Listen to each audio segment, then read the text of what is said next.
Okay po. So, magandang gabi. Naabutan ng malakas na ulan. Oo nga, dito rin po pa ulan na rin. Okay. So,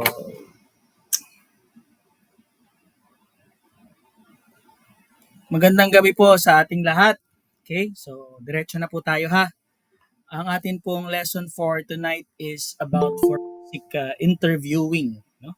So, last lessons or past lessons from po natin is about medyo yung ating relationship sa law. No? Yung ating isang working and basic knowledge, foundational knowledge in the criminal justice system, criminal procedures, and civil procedures. So, working lang po yan. Working knowledge lang yan. Skeletal knowledge lang yan. At ngayon po, pupunta na tayo sa social work part. I hope you remember po yung ating mga lessons last time. Magaganda po ito. Talagang binigyan kayo ng magandang overview Good evening regarding... po. Hello po, good evening ma'am. Regarding dito sa ating sa forensic social work practice, no? Yung mga legal systems and procedures po nating ina-apply. So this time papunta na po tayo dito sa social work aspect ng ating lesson, no? From interviewing, development of assessment, report writing, and testifying as expert witness sa court. So yun po yung remaining lessons for the whole uh, semester, no po, hanggang sa ating final exam sa May 31, if I'm not mistaken. Tama ba, May 31? Yes, May 31. Okay? Sige po. So, forensic interviewing, our lesson 9. Ano po? Okay. Sige po. So, with a solid understanding of our legal frameworks that govern cases with children and families, it is essential for us to explore this specialized method to gather information to the individuals and families. This brings us the crucial topic for forensic interviewing. This is a technique that social worker can utilize to elicit accurate and reliable information. At the same time, we should minimize trauma and ensure that the child well-being in the process of the interview. Okay. So forensic interviews are the specialized techniques that we use as social workers to gather information, especially to sensitive cases of abuse, neglect, or traumatic events. No? So this is designed to be sensitive, to be developmentally appropriate, to be legally sound. No? So yan yung ating purpose, ba't po natin pinag-aaralan forensic interview. And it's designed for us to be sensitive, to be appropriate, and legally sound sa ating mga sinasabi. Ensuring that information is obtained is reliable and admissible to the court. So our lesson objective is number one, to understand the purpose and importance of forensic interviewing, especially in the cases of suspected child abuse and the relevant ethical consideration. Demonstrate sensitivity in creating supportive environment that minimize trauma for the child. And lastly, apply effective non-leading questioning techniques to elicit accurate information during a structured forensic interview. So yun yung gusto po nating mangyari sa atin ngayong gabi. So medyo mahaba-haba lang po ang presentation ko this night. Kaya po please bear with me. At saka marami naman po kayo matututunan. Okay. Sige po. So, key considerations and best practices. So, we know that we should balance this interview. We should solicit good information, tactful information. At the same time, as we gather information, kailangan maging sensitive po yan sa bata. Okay? So, in this lesson, we emphasize the need for delicate care delicate interview with children and adolescents. But there are many underlying principles here that we can adopt in interviewing adults too. No? So, although naka-highlight po yung lesson for children and adolescents, pero meron ding mga principle dito na pwede nating i-adapt sa mga adults. Kumbaga lumalabas, trauma-informed care na rin po itong interviewing techniques na ito. Okay po ba yon mga ma'am and sir? So gets naman yun, no? So nakafocus lang po ito sa bata, no? Pero it doesn't mean na pambata lang to. So pwede natin siyang gamitin sa adult, especially trauma-informed naman tayo, sensitive tayo. Pero nakafocus lang siya dyan sa children and adolescents. So these guidelines adopted from the Philippine Journal of Social Work, Forensic Social Work, published on 2007 by the Philippine Association of Social Workers, and I adopted that on this lesson. Okay, so before the interview, so what are the different preparation of a social worker in during before the interview of the child? So of course, effective preparation always, no? Nothing beats preparation, no? It is always crucial to interview a child, of course, for a case study or assessment. So your preparation must be guided in one primary goal. You are able to gather rich and detailed information at ma-understand natin yung perspective ng bata para ma-inform, no, para maging maganda yung ating planning at support strategies. So, fundamental po sa lahat ng planning and strategies is to uh, to prioritize the comfort of the child during interview. Kailangan laging komportable yung bata sa ating mga interviews. And emotional well-being aligned, of course, with our social work ethics. So our preparation must be proactively designed to be supportive and developmentally appropriate. Ibig sabihin yung tanungan at yung konsiderasyon ay nakadepende sa edad o yung developmental ng bata. At dapat magkaroon lagi ng low stress context. We cannot avoid the stress, the pressure of the child. Kailangan pa rin naman yon, pero let's keep it minimal, no? With this interview, especially for the child. As much as possible, laging mababa lang po yan. Ano? Okay. Interview environment. So the interview room itself must be carefully arranged with comfortable chairs. No, yun yung usual na isang laman ng interview room with small table, visible clock, may orasan, and ensure that it is free from distraction. Telephones and mobile phones must be turned off to minimize interaction. But in reality, dahil sa kulang natin sa facilities, minsan tabi-tabi na tayo nag-i-interview. Pero kagandahan po dito sa Angeles City Hall of Justice, meron talaga po kaming dedicated space for interviewing. So tinawag po namin yung Blue Room or a forensic interviewing room. At nakaset up po talaga siya for interview. So, meron po kaming ganyang facility that it is really child and victim sensitive place sa RTC Angeles, sa office po ng mga court social workers. Okay. So, it is, ang ibig sabihin lang po niyan, it is always paramount for us to create a safe and conducive environment at kailangan po lagi ang naka-ready, no? Dapat meron talaga tayong diyan. And I want to siguro to be inform everybody. Sometimes if we are interviewing the child, madalas pong ginagawa natin ito that we offer food and candy to the child. And to the forensic interview, actually hindi po siya advisable kasi it can be misinterpreted by the child as a bribe, no? Ang bata po ay prone na sumagot na lang ng oo sa iyo kasi the child may feel that he or she was bribed, no? Or rewarded sa sasabihin niya.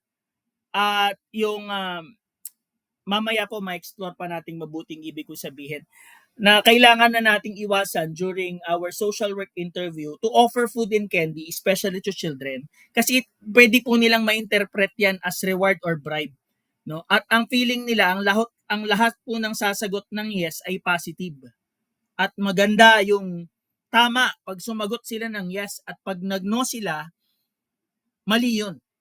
No? So to avoid that kind of misinterpretation to the child, you must not offer food. Before the beginning of the interview or bago pumunta ang bata sa interview room, kailangan kumain na po yan.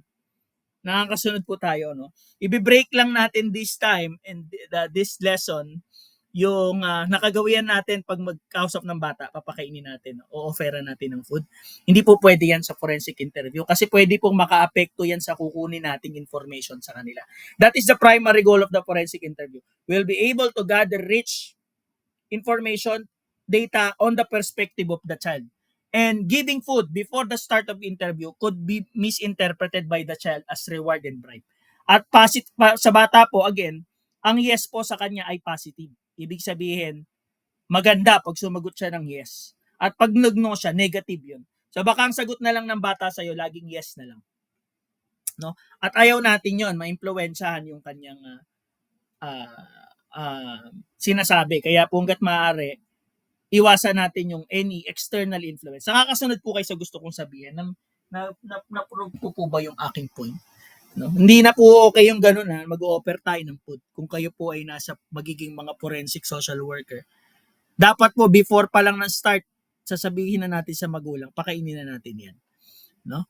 The child must feel safe and comfortable, and as building trust is essential for them to voluntarily disclose the information. Apo? Okay. So, sometimes it is good to interview parents before the forensic interview. And one of the crucial steps to provide context, no? There are some primary consideration that we should interview the parents first before we interview the child to have the context, no? At kung may mga cases naman po ng incest, ay we can interview the non-offending parent, no?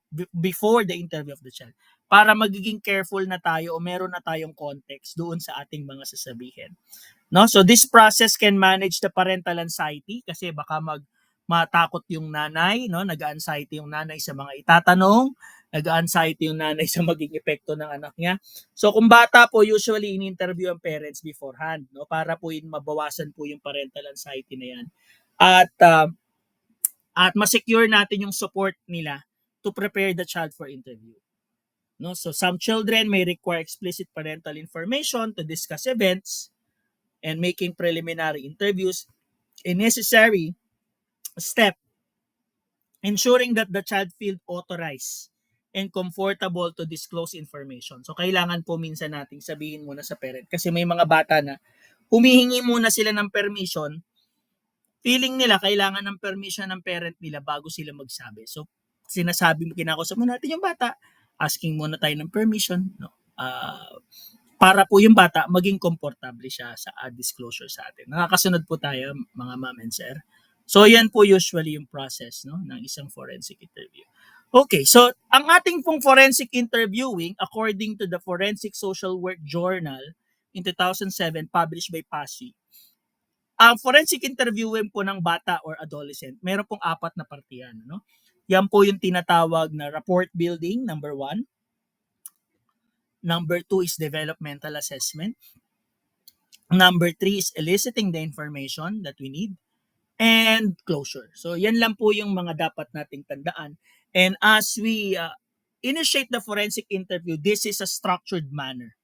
Sabihin, hindi po ito pwedeng pagbali-balik rin. Natural, hindi pwedeng mauna yung closure. Ano naman mauna yung closure? So, sunod-sunod po yan, rapport building, developmental assessment, eliciting information, and closure.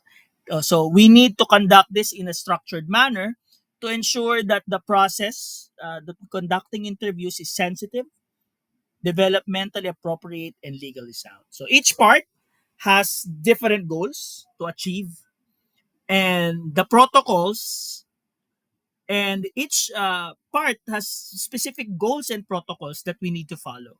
So in this lesson, we will differentiate some protocols for young children and adolescent, no, kasi meron po silang different needs, no, and we have different needs to address and communication style to use, no? So, and of course, tulad po ng sinabi ko kanina, applicable din naman to sa adult yung ibang mga principles nito. Anyway, sige po, let's proceed. So number one is rapport building, no? Rapport, sinasabi nila dyan, rapport, pwede ling rapport, no? And social workers, this is very important. Kayo po ba pag nag-i-interview kayo, nagra-rapport pa po ba kayo? Nagbe-building rapport pa ba kayo? O tinatamad na kayo mag-building rapport? Kasi dumating ako sa point din sa practice ko sa ano lang to, totoong ano lang, totoong usapin lang. Nung ako po ay nasa center, no, nakakatamad. Minsan sa dami mo na in-interview ka ng bata, in-interview mo na yung nakaraan, pero process ng interview, unang-una, rapport building. Minsan makakukornihan ka na pag magra-rapport building ka eh, no? Para bang, ano ba yun, magra-rapport ka naman na ba? Oh, para minsan nawawala na yung genuineness. No? Pero let's always remember, as social workers, this is one of our techniques to win the trust of our clients is the rapport building. No? So this is just a simple question. Rapport building in adults can be a simple question lang. One question, two questions, pwede na yun.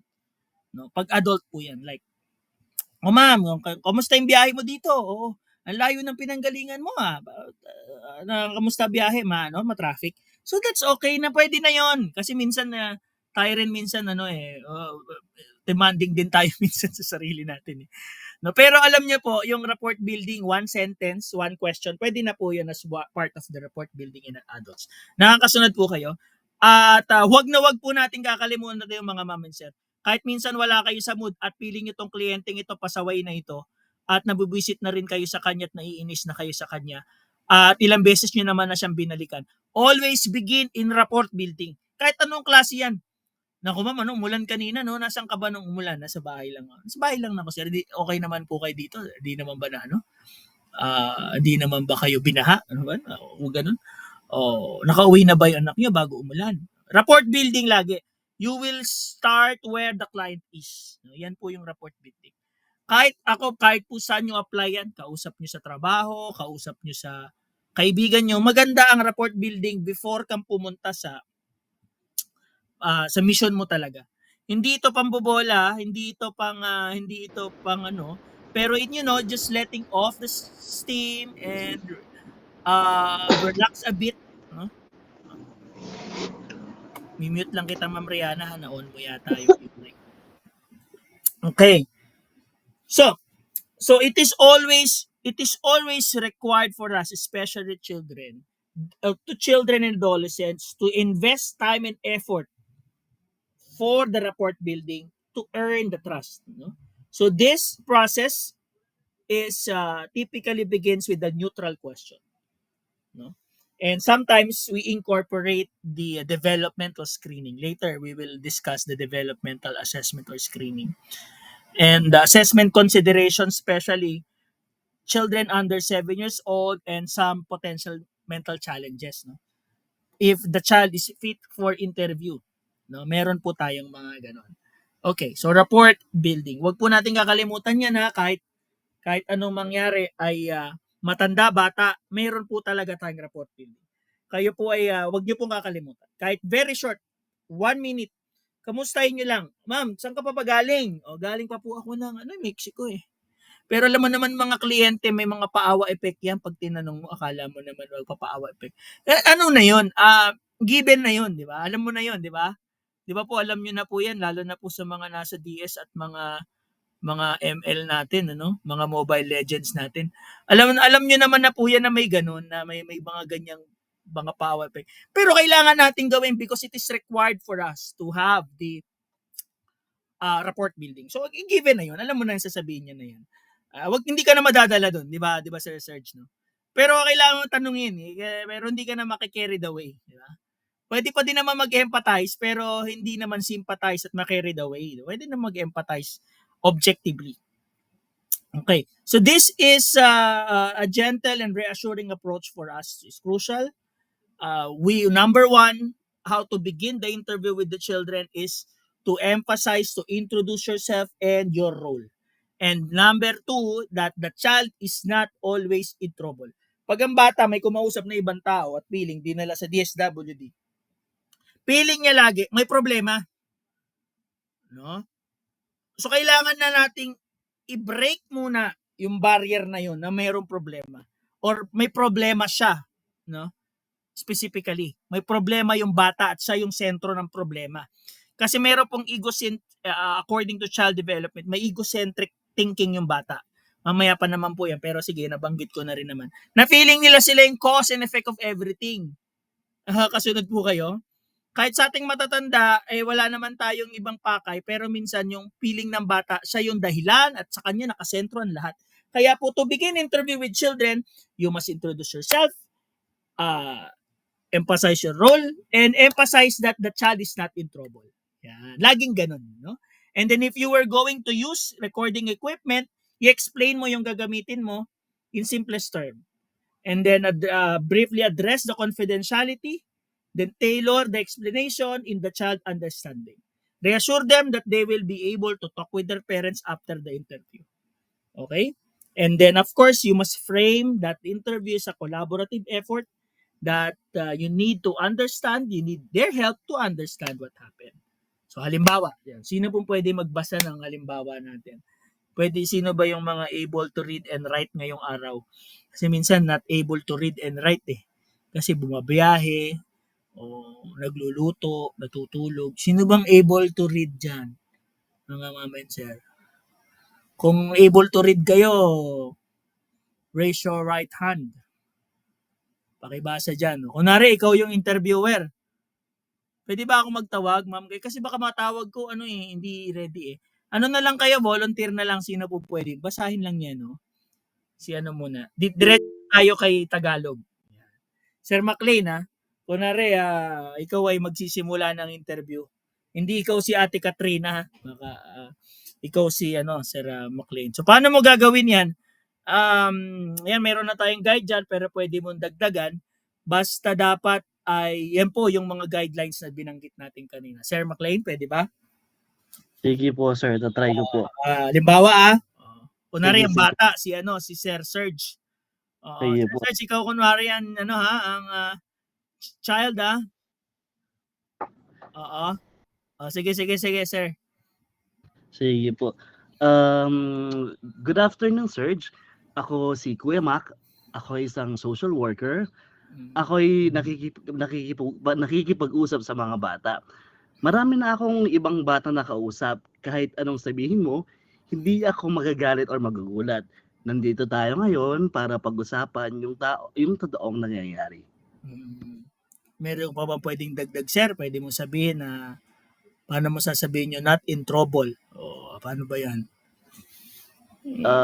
Confidentiality, ganyan. Sige po. Simple lang itong pag-uusapan natin. Wala kang dapat ikatakot. Sabihin mo lang kung anong nararamdaman mo. Pina-assure ko sa'yo, or ano ba yung Tagalog ng Ano ba Tagalog ng assure? Sinisigurado ko sa'yo. Lalim ng Tagalog Nakasisigurado kang ano man ang pag-uusapan natin ay para lamang sa atin. At nasa safe or nasa tamang lugar ka. Yun, parang ganun, sir. Tapos kung mama mo, nasa labas lang, pag gusto mo siyang makausap, nandyan lang siya. Pwede siguro Sir McLean. Sir, kung ikaw yung bata, mag-ano ka ba? Magkukwento ka ba? Kay Sir Mac, kay Kuya Mac? Hingi po ang candy, sir. Candy? Akala ko magta-tantrum, sir. Okay. So, gano'n naman, no? Yan po yung mga tinatandaan, especially tayo. Yan yung ating basic na mga structure ng ating sasabihin pag mag-interview tayo ng bata. Okay. So, after introduction, you can ask some neutral questions to ease them to the conversation. So, nagpakilala ka na. Siyempre, medyo tensionado pa yung bata dyan. So, pwede mong tanongin yung name niya, age niya, birthday, at ibang mga basic information. So this can also serve as initial part of the developmental assessment, no? Ibig sabihin ng developmental assessment kung yung capacity po and capability ng batang sumagot sa inyong mga tanong. So pwede niyo na pong makita, ma-assess yung memory niya, no? Kung alam niya ba kung anong araw ngayon, nagalmusal na ba siya o paano siya nakarating dito, anong sinakyan nila. So pwede niyo na pong kumbaga makita na kung working ba yung memory niya, no? Nung bata. O Sir Serge, ikaw naman kunwari, no? Tutuloy mo yung sinabi ni Kuya Mac. No? Ikaw na mag-aano ka na daw. Neutral questions. So, sige nga. O, yan mga example natin. Pero ikaw sa iyo, sir, galing ha. O, neutral questions.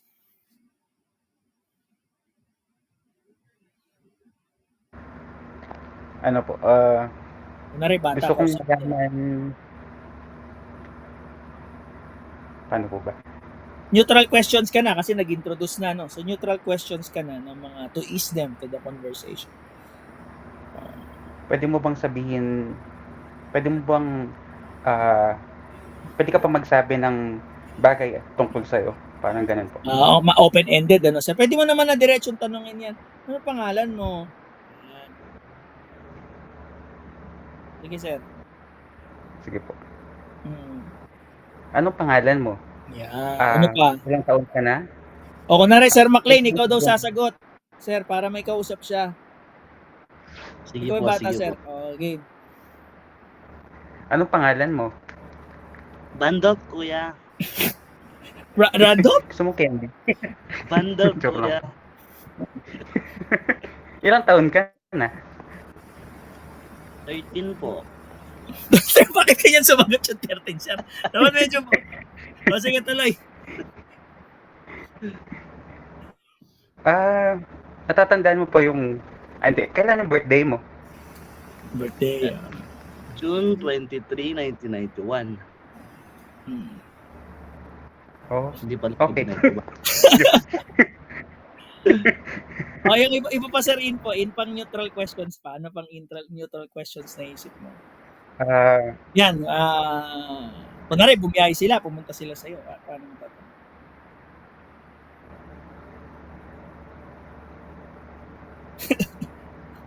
Sinong kasama mo? Sinong kasama mo ngayon? Pwede yan, sir. Sinong kasama mo? Sino kasama mo? Ayun, sino pong kasama niyo? Nanay at tatay ko po. Okay, Sir Serge, thank you. Ayan. So parang ganoon, pwede pa lang po natin dagdagan yan.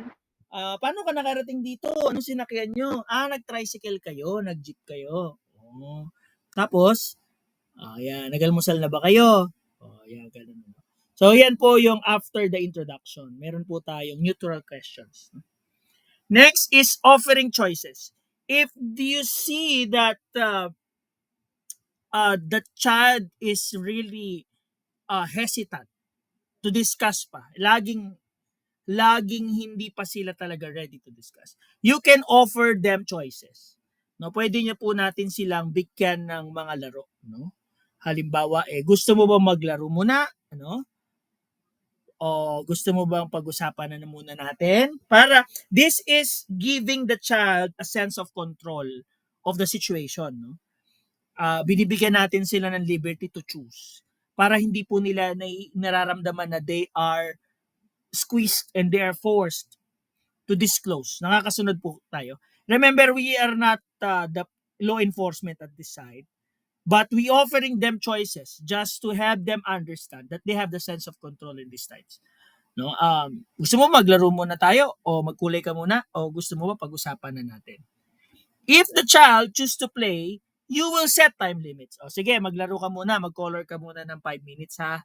Tapos mamaya mag-usap na tayo. Okay ba sa iyo 'yon? So para lang magkaroon ng choice and magkaroon ng sense of control yung bata. This is also part of the building rapport. Nakakasunod po kayo mga ma'am and sir. So that's how you explain it to the child. Give them the option. Kasi ang hirap, kahit siguro po imagine niyo ba yung cases na bata kayo tapos may kumakausap sa inyo. Para ba nape-pressure kayo, di ba? So para maiwasan po yung ganun, give them the sense of control by offering choices. At pag pinili ng bata maglaro, give them time limits. Okay? Next po. So pag matanda naman na, adolescent na, diretso na po yan. Ano? Medyo direct na yung approach. But always remember to explain the purpose of interview. Okay? So nandito ka minsan kasi dinala ka dito at meron lang tayong counting challenge. So sinabi ito sa akin ng teacher mo, ng counselor mo, ganito, na may mga karanasan ka na mahirap pag-usapan. So medyo focus lang po ito sa trauma, sa abuse, no, pero pwede siyang ma-revise on a different cases. Okay. So next po, after you are able to introduce yourself, state the purpose, ask neutral questions, and offer choices to the child, you can now conduct the developmental assessment, no? Since this can be a guide to you on how to ask questions later sa eliciting information. At papaano niya masasagot at papaano niya ito sasagutin sa iyo.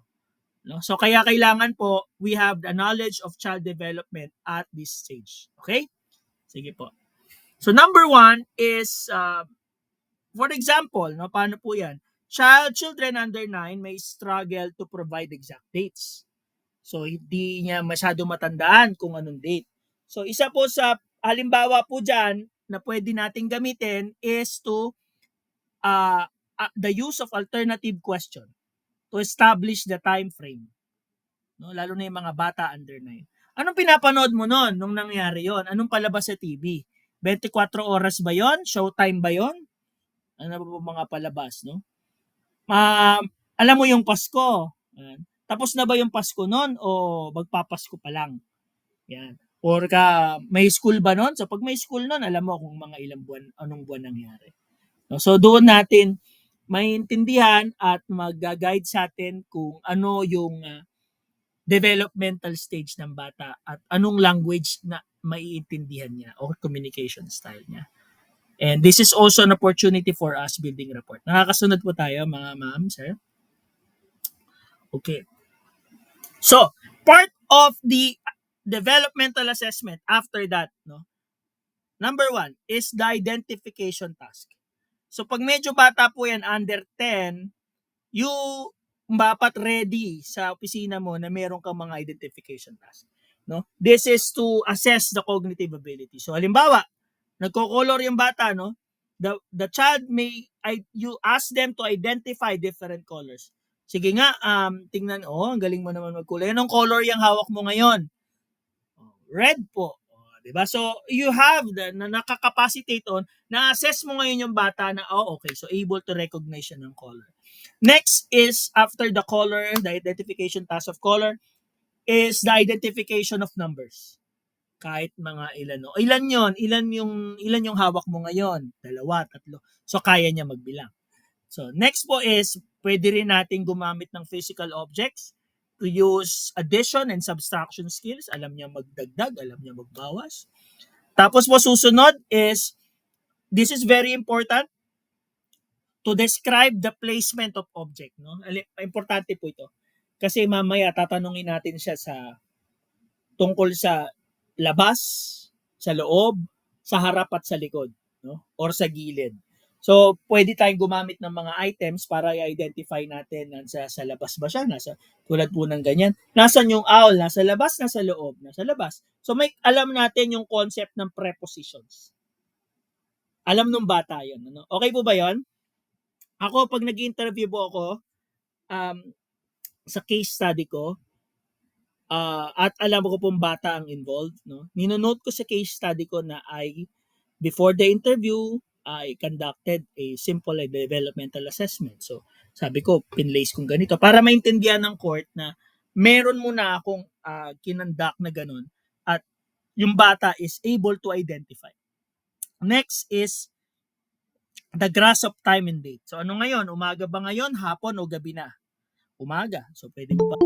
Ano yung umaga?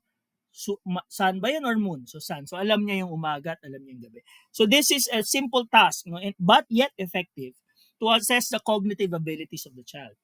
Nakakasunod po ba kayo? Nandiyan pa kayo? Okay. So, cognitive abilities. Identification task. So, yan po yung crucial, no? Sa developmental assessment. You are able to assess the developmental stage and you know how to approach the child. So, kaya magbilang, kaya mag-identify ng color, kaya mag-identify ng nasa loob. Importante po talaga to, no? Nasa loob, nasa labas, nasa harap, at nasa likod. No? Alam niya, kunwari, pwede kayong gumamit ng object dyan na 2 tao. no? O kaya stuffed toy, nasa labas, nasa harap ba siya, nasa likod. So pag ganun si okay, so makakausap mo siya ng maayos. Alam niya yung time, alam niya gabi, alam niya umaga, alam niya yung date, alam niya yung Monday, Tuesday, Sunday, ganyan.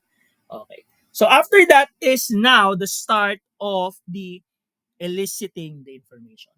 So the beginning, kung okay ka na, so pwede ka na mag-transition to elicit the information. So you can now ask. So how to ask? Paano tayo magtatanong? How to begin with children? Alam mo ba kung bakit ka nandito ngayon? Yan.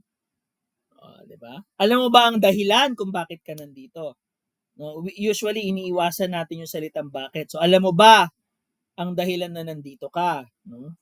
Bakit ka nandito? Sabi mo noon, pumunta ka dito, may pag-uusapan tayo. Ano yon? So, begin with the open-ended question. Kahit sa case ko na matatanda, ginagamit ko yan. Custody case ko. So, pakilala ako. Kasi aware ako dito Developmental assessment ako sa nanay, sa tatay. Tinitignan ko kung okay siyang interview, good ba siya, wala ba siyang gadala-dalahan, na emosyon. Eliciting information. Okay, ma'am, siguro mag-start na tayo sa interview natin. Sabi ko, pag matanda, siguro ma'am, kayo po magsimula. Ano po ang reason na nandito po tayo ngayon sa court? Yan. Okay yun kasi hindi kanila mape-preempt na ako based on my experience. Hirap sila ma-preempt sa iyo. Careful sila sa sasabihin sa iyo. Akala nila ikaw magpo-pose ng questions, no? Ready kasi ang mga yan pag tinanong mo, na-orient na ng mga lawyer yan. Sa case ko po sa context ko po nakakasunod kayo. Yung mga hindi nila dapat sabihin at dapat lang nilang sabihin. Pag tinanong ka ng ganito sasabihin mo. Kaya ako, natutunan ko po yan, kahit medyo bago-bago pa lang ako, magpo 4 years pa lang ako sa court. Pag may case ako, ma'am, sige po, ano po ba ang dahilan na nandito kayo? Yan. Naku, kamot ulo sila nun kasi akala nila magtatanong ako na magtatanong. Hindi nila alam sila magsisimula ng case nila. Okay. Na caught off guard sila doon. Totoo yan, legit yan. Kasi pag pinrepare sila ng mga lawyer nila, sabihin nila, ito lang sasabihin mo ganyan. Wait lang po 1 minute lang.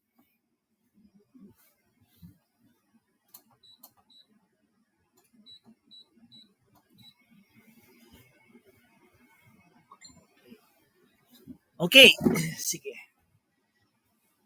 So, if the child does not answer, paano kung hindi siya nagsalita, hindi siya kumibo? So, ano po yung option natin na pwede nating sabihin? You can have this in order. No? Sunod-sunod, pwede yan mga optional question. Ayaw sumagot, hindi sumagot. Sinong kasama mo dito? Anong sabi ng kasama mo na gagawin sa'yo dito? Hindi mo ba alam o ayaw mo magkwento? Or ayaw mo pag-usapan? Yan. Tungkol ba yung nangyari? Maganda ba yan nangyari o hindi maganda? Tungkol ba sa iyo ito o tungkol sa ibang tao? So, ayan po yung mga ways and process if you want to ask alternative questions. Okay. So, in eliciting information, we must reduce the suggestibility. Ano po ibig sabihin nun? Let's avoid the leading question that might influence the child response. And the child is always susceptible. Ito yung sinasabi po natin. The child is susceptible to suggestion. And if you bribe the child, it may please the interviewer. No,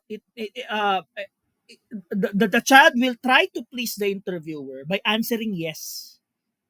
No, child psychology yan. Na akala nila they will please you and they will just say yes, even they don't understand the question. And to reduce this, iniwasan na rin po natin yung bribe. Baka ma-misinterpret ng bata yung candy na bribe at sasagot na lang siya ng yes. Nakakasunod po tayo? To reduce suggestibility. Okay? So even they don't understand the question. So before asking the abuse, about the abuse or anything about the case, especially to children again, provide this clear instruction. So ano po yung clear instruction to reduce suggestibility, especially to these cases? meron akong itatanong sa'yo ha. So, isa nangyari sa'yo, wala ako doon. Hindi ko yun nakita sa sinasabi mo. So, sabihin mo lang sa akin lahat ng nakita mo. Ano? Nakita mo, narinig mo. No? So, pwede mong sabihin sa akin na hindi mo alam yung sagot kung hindi mo talaga alam. So, sabihin mo rin sa akin pag hindi mo naintindihan. No? So, baka minsan, ulitin ko yung tanong sa'yo, pero hindi ibig sabihin nun yung sinagot mo nung una ay mali. No? So, baka tatanong ko lang ulit. No? So, hindi ibig sabihin na mali yung sinagot ko nung una. Naiintindihan mo ba yon? No? So, pwedeng hindi mo alam ang sagot, pwede mong hindi mo naintindihan, okay lang yon, no? Yan. So, kailangan, we give instruction to the child na hindi maling sumagot ng hindi ko alam. No? Hindi maling magtanong ulit kung hindi niya naintindihan. At pag inulit mo yung tanong, hindi ibig sabihin na mali yung sinabi niya nung una. So that's how, that is a statement for us to reduce the suggestibility. Okay po ba yan, mga ma'am and sir? Nandyan pa po ba kayo? Okay, sige. I hope this lesson will help you ha, especially kung nasa mga DSWD work na kayo. Malaking tulong po ito. Okay, so that is the reducing the suggestibility, and now we will have the free recall question. So your interview, the eliciting information part, structure of your interview will now revolve to free recall questions. So ano ibig sabihin nun? Free recall question is open-ended question. But sometimes ang child nahihirapan sa open-ended question. So you will give them multiple choice question. Always avoid the closed question kasi suggestibility yan. At pwedeng maging leading question yon. No? So as much as possible during interview, avoid those kind of questions. You can give multiple choice questions and open-ended. So halimbawa, ano po yung halimbawa ng open question? Saan ba yan nangyari? No? Ngayon, nahihirapan yung bata. So specific open question. Saan parte ng bahay nyo nangyari? Yan. Nakakasunod po kayo? Okay. So, ano po multiple choice question dyan? Nahihirapan pa rin sumagot, hindi kumikibo. No, pwede ka mag-resort. Multiple choice question. Sa banyo, sa kwarto ba yan, sa kusina, o saan pa? No? Ngayon, ang close question na dapat i-avoid, hinila ka ba sa papaloob ng banyo? Hinila ka ba papasok ng banyo nung ginawa sa'yo yan? Yan. Okay, nakakasunod po tayo.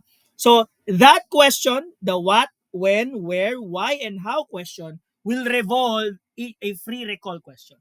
So, you will ask first open question, specific open question, and multiple choice question. So, yan po ay structured. No? So, sinong mga nandoon? No? Nandoon ba si tatay mo? Si nanay mo? Yan. Ilan sila doon? No?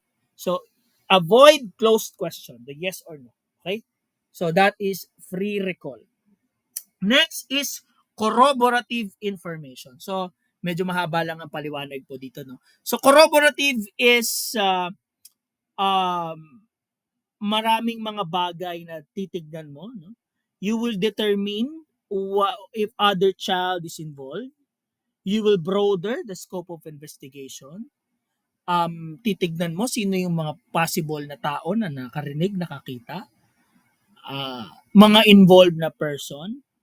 Meron bang threats? May bribes? May secrecy ba? Sinabihan ba siya na usually dyan tayo careful na pinagbantaan ba siya? Binayaran ba siya? Kasi pwede po yung coercion and manipulation. May ibang bata ba involved? Meron bang pinakitang pornography or sex toys? No? So special attention should be given to tactile and sensory memories. No? Ano yung naramdaman, ano ginawa, saang hinawakan, no? Which often offer vivid and reliable recollection. Pag tayo po ay pupunta doon sa mga tactile, yung sabihin may yung naramdaman, no? And sensory, no? Madalas diyan po ano naramdaman niya, kinilabutan ba siya. So pag yung mga tanong na yon, anong naramdaman mo noon? yan ay madalas doon po tayo nakakakuha ng mga reliable recollections. Okay.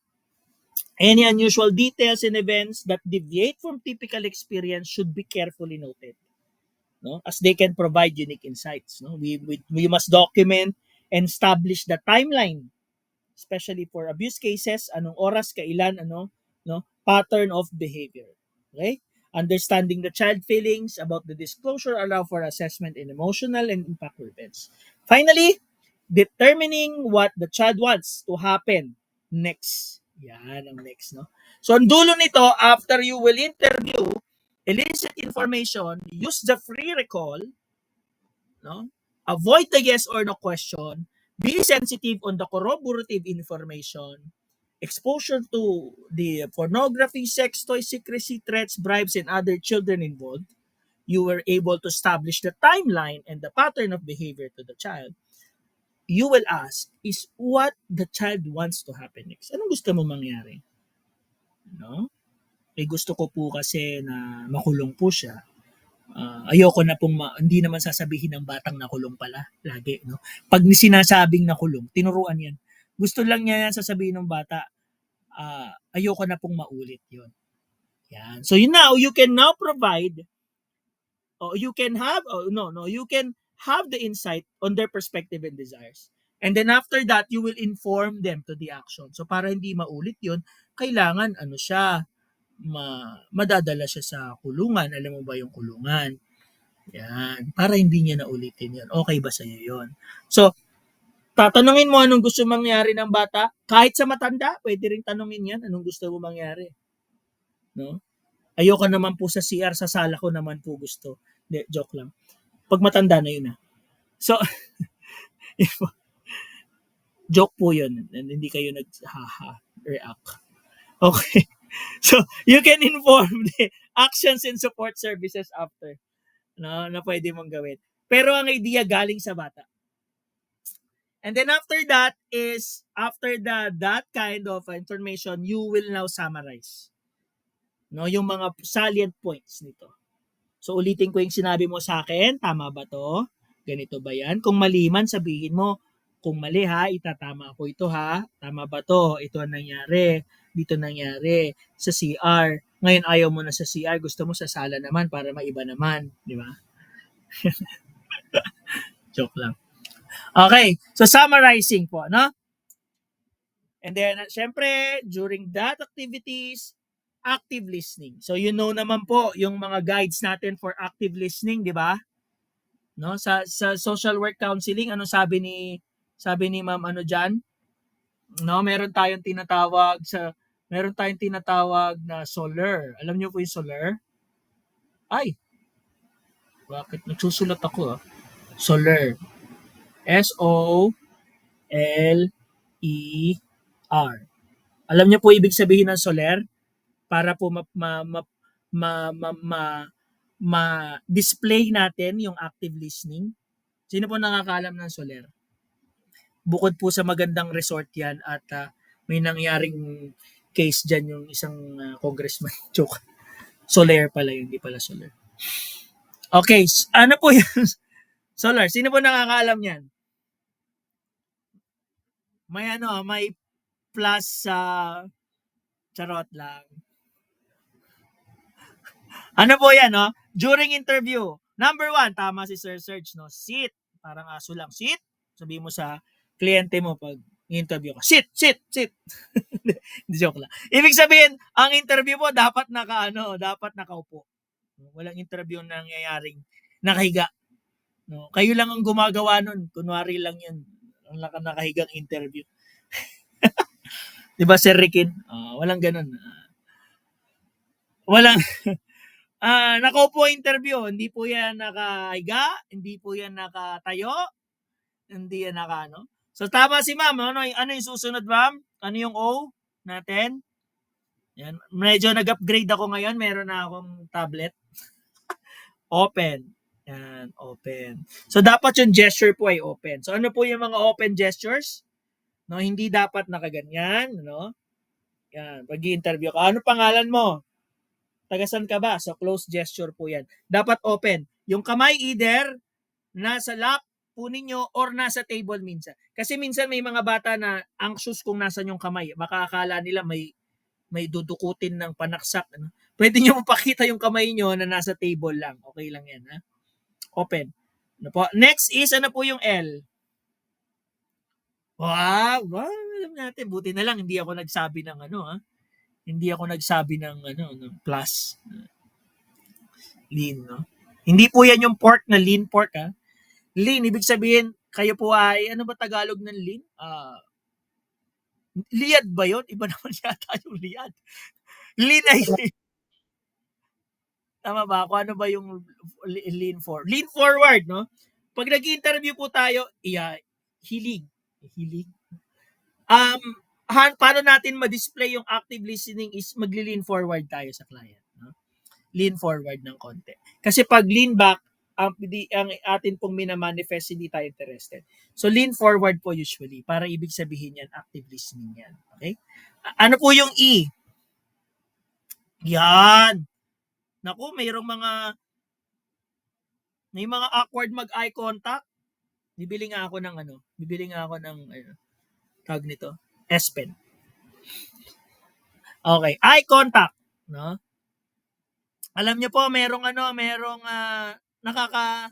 nakaka-awkward po yung eye contact, no?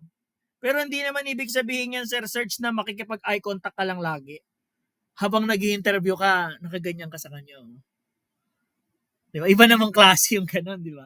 Nakatingin ka lang, mama, anong pangalan mo? Taga-saan ka? Ilang taong ka na? Di ba? Iba naman yung dating na ganun pag ganun eye contact yan. So, hindi naman ibig sabihin constant yung eye contact, ha? Baka iba na yung isipin ng kliyente mo, eye-to-eye contact mo siya ng ganun. Kumikindat-kindat ka pa. So, hindi po ganun ang eye contact. So, every time na may sasabihin ka, titingin ka sa mata para ma-convey mo ng maigi yung gusto mong message. And next, of course, is relax, no? Yung relax po na ibig sabihin na yan, hindi po ibig sabihin na relax na nakaganon ka, tapos hihikab-hikab ka pa, tapos ganyan-ganyan ka. Hindi relax na ganun ang sasabihin natin. Yung relax po ibig sabihin yan, ang problema kasi pag bago tayong nag-interview, which is alam ko po kayo, sanay na kayo dyan, iniisip natin yung itatanong natin sa susunod. Sino po nakaranas ng ganun pag-interview, no? Inisip mo, ano kayong susunod kong tatanong? Ano hindi ko natanong? So, focus on what the child or the client is saying. Avoid thinking next questions. Okay? Sige, next po. Okay. So, next po is closure. Ito po yung wala kayo sa inyong mga ex. Wala kayong closure. Okay. So, ang closure po is it allows you to ask some forgotten details, no? And last minute disclosure. Sometimes marami po tayong mga last minute disclosure. So do not wag po natin silang sayangin at alamin natin, no? So meron ba akong natanong, no? Meron ba akong hindi natanong, no? So kung ikaw ako, anong mga tanong mo dapat itanong ko sa iyo? Parang malalim na 'yun, ano? Pag maganda na yung relasyon mo sa bata, pwede yan. Ano pa ba yung mga hindi mo nasabi? Meron ka pa bang di nasabi? May tanong ka ba? May gusto ka bang malaman? O meron pa ba akong dapat itanong pa sa'yo? Ano pa yon? Yan. Closure. No? Tandaan niyo po, importante ang closure. Sa mga jowa lang natin, tayo walang closure. No? Huwag po kayong magkikita. Sasabihin nyo, closure lang. Yan po ay scam, no? Walang ganun, ha? Alam mo na ang mangyayari sa closure next niyan. 'Di ba, Sir Froilan, ano? Oo, nako, closure daw. Di closure 'yan. Bakit kung closure 'yan, bakit nakasampu na kayong closure? 'Di ba, Sir Serge, no? Closer, hindi closure. Okay. Okay, so after that is to thank the child and acknowledge the effort of the child about the experience. And this can be difficult. Thank you sa pakikipag-usap mo sa akin. Alam ko mahirap ito, pero at least nalagpasan mo siya. At baka mamaya mag-usap pa tayo ulit, ha? Yan. Give the child time to compose themselves, to address any worries or concerns. Reassure them that they can return if they remember anything else. So that is our 4 parts of our forensic interview. Ano po yung 4 parts na yan? Sa mga nakakaalala, first part. Sige nga po. Building rapport, sir. Building Or rapport. So, ano po yung mga dapat tandaan natin sa building rapport? Introduction. Ano pa?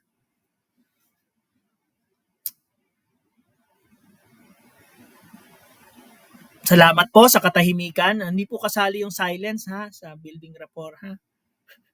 Introduction, ano pa? Making the child comfortable. Ano pong katapos ng introduction? Yung mga tinatawag nating N. Letter N.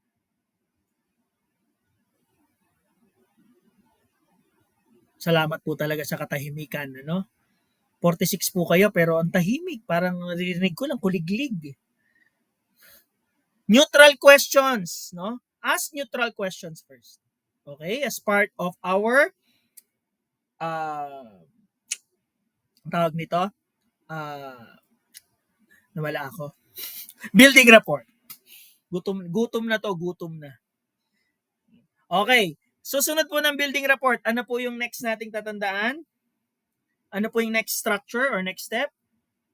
eliciting information. Developmental assessment, Sir Kuya Mac. Kuya Mac. So ano po yung mga tanong natin sa developmental assessment? Ano mga possible questions natin?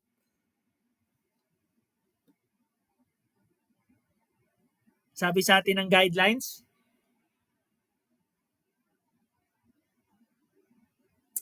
Pero before that muna, before po ba ng developmental assessment, meron pa tayo after neutral question. Sorry ha. After neutral question, ano muna? Offering choices, di ba? Sorry. Offering choices. You will offer choices. Start na ba tayo o gusto mo maglaro muna? Offering choices. No? Yan po yung sa building rapport. Your introduction, neutral question, and offer choices. Next, developmental assessment. Ano po yung mga different question? Number 1, ng developmental assessment for the child? Color. Anong kasunod ng color? Placement, object placement. Object placement, inside, outside, front, back, ano pa po? Numbers. Yes, Ma'am Kat, tama, no? Numbers, ano pa po?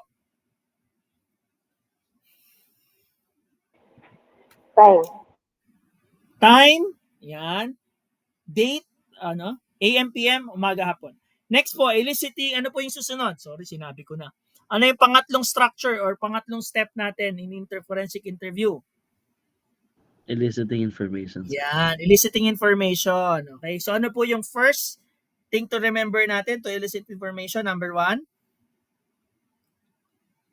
Ano po yung unang-una doon?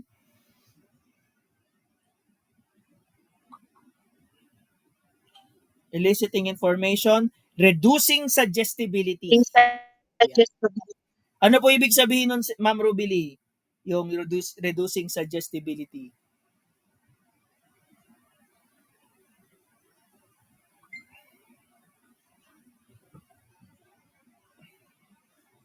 Ano po ibig sabihin nun, Ma'am?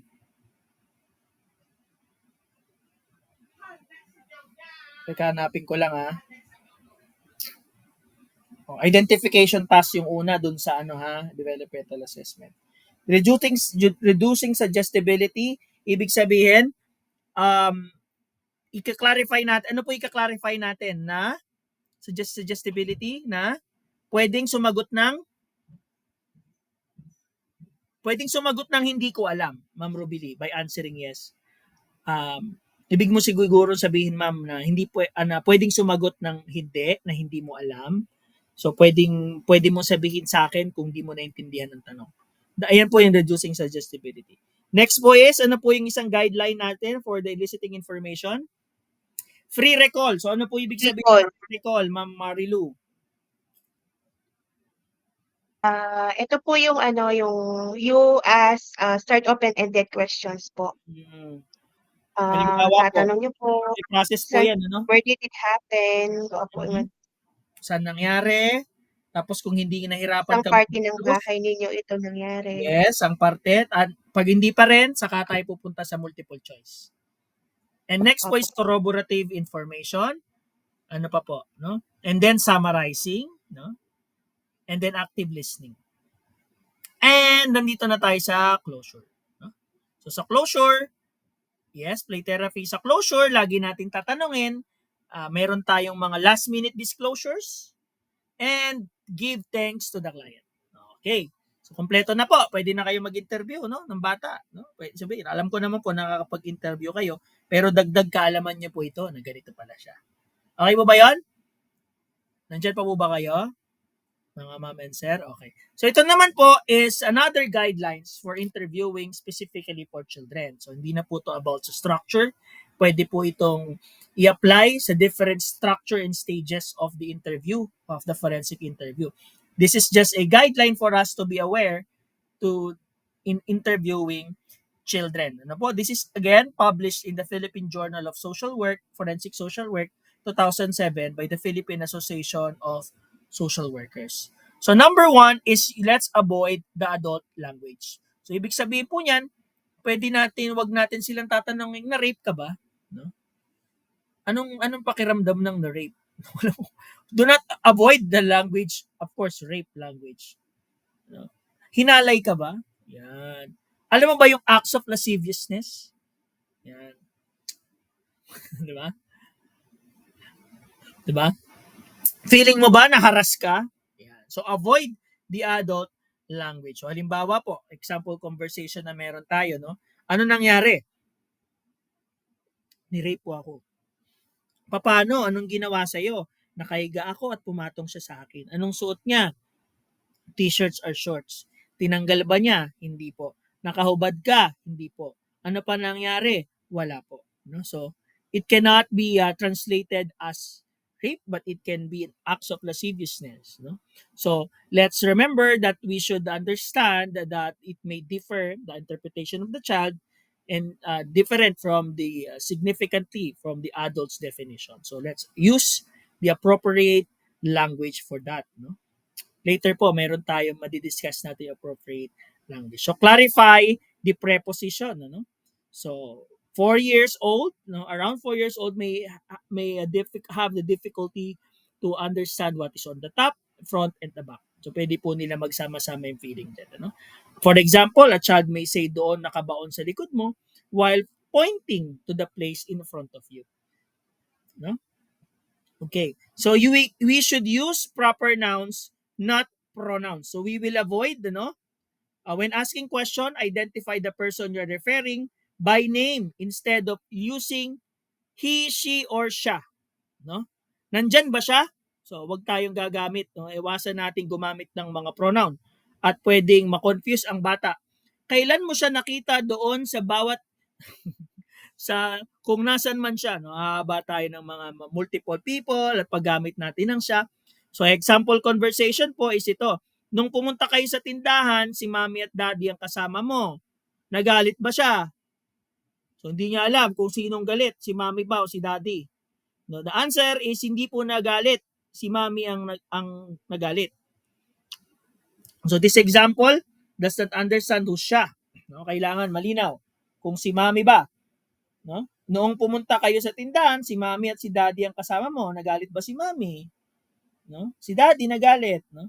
So we must also next guide is to understand the chronology, no?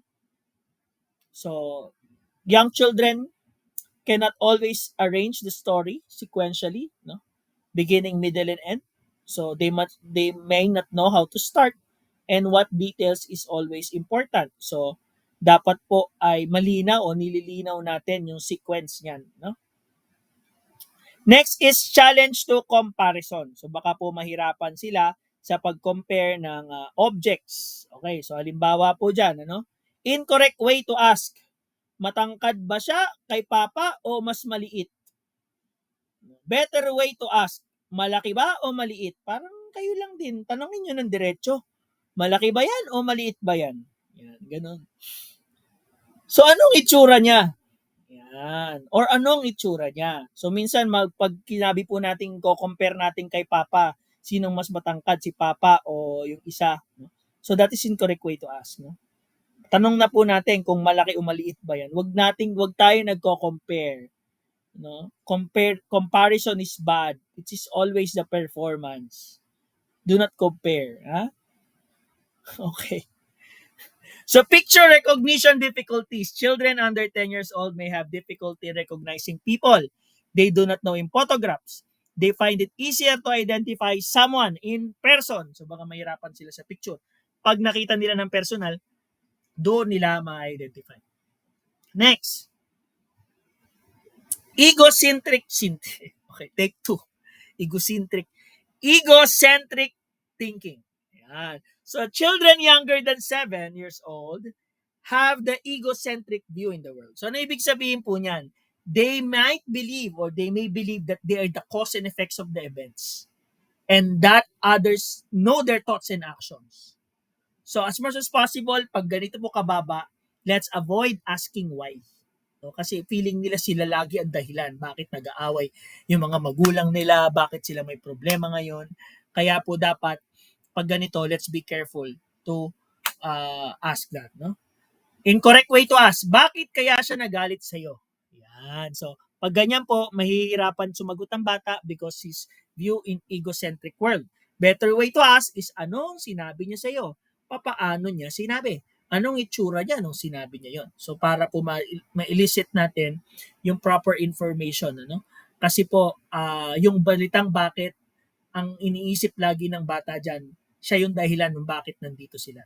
Kung hindi siya nagsumbong, hindi sana mangyayari to.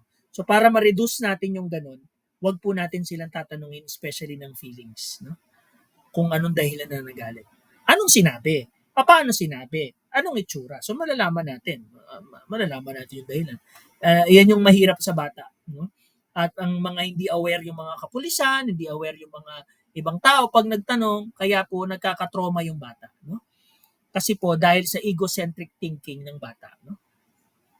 So as much as possible, and of course, the child cannot provide accurate answers kasi pag tinanong mo siya ng why, iisipin niya agad siya yun. Nakakasunod po kayo? Nandyan pa po ba kayo? Patapos na po tayo. Literal interpretation, no? Young children below 7 years old have a limited understanding of words and may not able to generalize. So, halimbawa, ano po yan, ano? Example conversation. Tinanggal ba niya ang damit mo? Hindi po. So, may suot ka ba nun? Wala po. Tinanggal niya ang shorts at t-shirts ko. So, yung damit po, hindi niya po naintindihan anong ibig sabihin ng bata yung damit. So, for this child, damit or dress is not the same as short or t-shirt. So, let's always be careful to the literal interpretation of the child. So, maging specific tayo sa pagtatanong kung ano ang tinanggal. Short ba or t-shirt or panty or brief yan. At wag po natin gamitin yung word na damit kasi it might confuse the child. And the children's concept of time. No? So, their senses is often linked in their daily routines. So, pag nagtanong tayo, mas ikakabit po natin sa daily routines or sa remembering events. Nangyari ba yon before ng birthday mo? No? No? O nag-birthday ka na? O magpapasko ba? Kailan ba birthday mo? Gaano katagal na ito nangyari? Matagal na po, 3 weeks kahapon. O, di ba? So, yung kahapon po ng bata, pwedeng last year yan, pwedeng last week, last month. Huh? Okay. The importance of familiarity. Children learn to experience. They can relate to things that are familiar in the sphere of influence. No? So, kailangan po ay familiar sila. No? Saan kwarto nangyari? Silent. Saan kwarto mo? Sa kwarto mo, sa sala, sa kusina, o sa banyo. Hindi niya po maintindihan yon kasi ang kwarto nila ay isa lang. So, dapat maging careful tayo doon. It may not be understood by the child because they have only one room house. No? Okay. Minimizing the suggestibility. So, avoid nagging, avoid ambitious question, but let the child know that it is okay to answer, I don't understand, hindi ko po alam, hindi ko naintindihan, para po hindi ma-pressure ang bata. No? So, ito po yung dapat lagi nating i-remind sa bata. No? Na okay lang pag di mo alam, okay lang pag di mo naintindihan, uulitin ko sa'yo. At pag inulit ko, hindi ibig sabihin na mali ang sagot mo nung una. Okay, so this interviewing is a skill that needs practice. Ano po? Kailangan ginagawa at pinapractice siya. And by adhering to these best practices and four-part structures, the interviewers or the social workers will now create a safe and supportive environment for child and adolescent to share their experience while ensuring the information gathered is reliable and legally sound. Okay? So our discussion questions for tonight: why it is important to make a child comfortable before asking them questions about something difficult that happened. Malagay niya po, bakit? Mahalagang tanungin ang bata o maging komportable muna ang bata bago natin siya tanungin ng mga tanong na mahirap sa kanyang ikwento o mahirap na nangyari sa kanya. Sige, fast talk lang po, fast talk. Ma'am Job, baka meron kang pwedeng ma-share. Bakit importante na dapat maging komportable muna yung bata? Sir, siguro kasi 'di ba, hindi natin masabi baka mamaya yung bata dumanas na, very traumatic, experience, no? So, kailangan bigyan natin siya ng komportable na, sa tingin ng bata na etong place na 'to safe ako, no? Na puwede akong mag-open, puwede kong masabi lahat, yun po. Okay, importante para masabi niya lahat at magsabi siya ng totoo at hindi siya ma-pressure. Okay, number 2, thank you Ma'am Job. Why should the interviewer avoid asking child questions? Why did he do that to you? Bakit daw kailangang iwasan yung why did he do it to you? Bakit niya ginawa sa iyo yon? Bakit daw kailangang iwasan yon na nag-interview? Sir Froilan? Nauna si Sir, Sir kasi Froilan. yun, pag sinasabi mo kasing bakit, para bang pinipressure mo yung bata Mhm. na nagdi-demand ka ng sagot Mhm. kung hindi siya komportable. Plus, sir, dapat pag nag-i-interview rin tayo, we should avoid using technical terms Mhm. na tayo lang nakakaintindi. Yes, sir. And bukod sa pressure, Sir Froilan, ay akala pag tinanong mong bakit siya galit sa'yo, ang interpretation ng bata, siya ang dahilan lagi. Kahit hindi mo naman gusto. Sige, Ma'am Ruby. Mayroon ka bang dadagdag? Hello sir. Ano din po siguro add ko na lang din sir yung pwede rin kasi maging malagdag yung takot ng bata or mahiya siya na sabihin yung totoong nangyari. So gaya ng sabi mo kanina sir na instead na why yung gagamitin, pwede tayong magdagdag ng or yung mga proper question like yung ano, saan, kailan, sino, paano para mas clear yung pagbibigay natin ng tanong at makuha natin yung objective doon sa case po niya. Yun po. Okay, ma'am. Tama po, no? At tatandaan po natin sa bata, pag nagtanong ka ng bakit, although hindi mo naman siya sinisisi, ang interpretasyon ng bata, sinisisi mo siya. Dahil sa egocentric thinking niya. And last questions, how can an interviewer make sure that they understand what a child is telling them? Especially if the child is young. Paano mo daw po ma-ensure na naiintindihan ng bata yung sinasabi niya sa iyo? How can an interviewer make sure that they understand what child is telling them? Especially if the child is young. Sige, Ma'am Rube. Hello sir. Siguro sir, yung nabanggit niyo po kanina na dapat magkaroon tayo ng patience or yung matyaga tayo na or maging mahinahon din sa pagtatanong dun sa bata like yung kanina na bigyan natin siya ng ample time like yung sige bigyan mo na kita ng 5 minutes maglaro ka muna. So ganon. So after nun, saka kayo magkakaroon agreement na after ng paglalaro niya, pwede mo na siyang kausapin. So, pangalawa din sir, yung gumamit ko ng mga simpleng salita para hindi rin mahirapan yung bata. And then, sir, yung yung mga visual aids, like yung kagaya po kanina, yung mga drawings, yung laruan. Actually, sir, na-observe ko yan noong ako'y may case din ng rape before nung sibiling pa ako. So, nakatulong siya para ma-interpret ng bata yung situation. And then, yung ano din, sir, last po yung mga follow-up questions din para at least maintindihan niya yung maintindihan niyo both ano yung nangyari, like yung halimbawa sir, saan kanya hinawakan sa kamay, yung anong kulay ng damit, kagaya po yung mga binigay niyo pong sample po kanina. Okay. So, to summarize what you have said, ma'am, is dapat meron ka talagang developmental assessment para malaman mo kung naintindihan ng bata yung sinasabi niya sa'yo at yung kulay, yung loob, labas, harap, likod. At after that is summarizing, di ba? Confirm mo muna, tama ba tong mga sinabi mo, mali ba to, kung mali, sabihin mo na mali. Okay, so yan po ang ating lesson ngayong gabi. What a fruitful discussion, right? I hope you learned so much. And next lesson po natin is forensic assessment.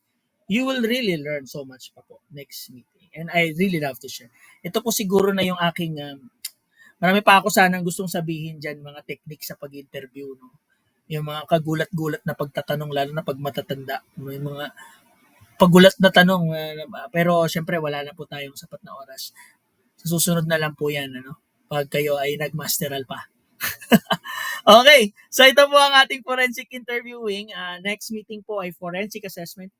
What is the source of assessment? How to write the assessment? And what is the different guidelines to write the assessment?